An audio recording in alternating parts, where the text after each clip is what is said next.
Itong bagong taon na ito na 2026.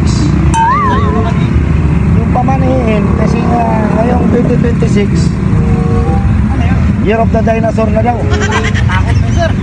Bago yan ngayon. So, anong mangyari sa mga tao doon kapag ano? May pamanihin sila sa negosyo. Sa mga tindahan.